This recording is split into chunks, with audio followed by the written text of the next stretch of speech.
బాగా ఎర్రగా ఉంది కదా ఉల్లిగడ్డ కారం. స్పైసీగా చేశానండి ఉల్లిగడ్డ కారం. చాలా బాగుంది. చాలా చాలా బాగుందని మా హస్బెండ్ తింటూ ఉన్నారు. మీకు కూడా చూపిద్దామని వీడియో తీశాను. ఏమండి హాయ్ చెప్పండి ఫ్రెండ్స్కి. హాయ్ అండి. మీరందరూ ఎలా ఉన్నారు? భోంచేశారా? బాగున్నారా? ముక్కుల్లో జలుబు గారుతా ఉంది మా హస్బెండ్కి. తింటూనే కారం దెబ్బకి ముక్కులమ్మడి కారుతా ఉందండి. చలికాలం కొంచెం స్పైసీగా తినటమే మంచిది కదా ఫ్రెండ్స్. బాగా జలుబులు దగ్గులు ఉన్నాయి మాకైతే. అందుకని చెప్పేసి ఈ విధంగా ఉల్లిగడ్డ కారం నూరాను. నేనైతే తినేసానులేండి. మా హస్బెండ్ తింటూ ఉన్నారు. స్పైసీగా అలా తిని తర్వాత కొంచెం పెరుగు వేసుకోండి. పెరుగన్నంలో ఆ కారం నంచుకొని తినండి, చాలా బాగుంటుంది. నేను టేస్ట్ చూశాను ఇప్పుడే. రండి ఫ్రెండ్స్ భోంచేద్దాం. మీరేం కూరలు వండుకున్నారో కామెంట్ చేయండి.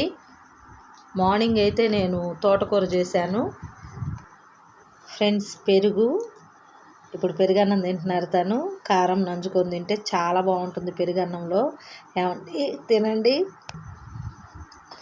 పెరుగు కలుపుకోండి.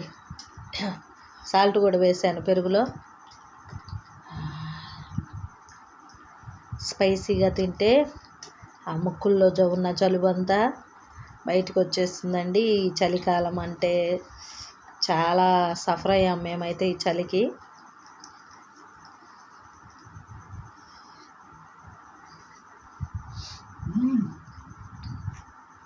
పెరుగు బాగానే ఉంటుంది ఇంక అందులో ఏముంది.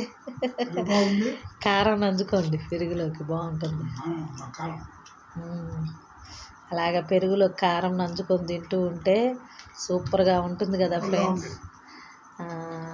నిజంగా చాలా చలికాలం సఫర్ అయ్యామండి మేము.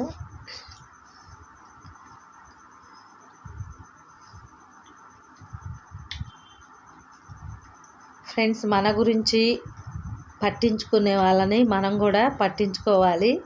మన గురించి ఎవరైతే పట్టించుకోరో అలాంటి వారి గురించి వదిలేయండి. నేను చెప్పేదైతే అదే. మీరేమంటారు రవి గారు?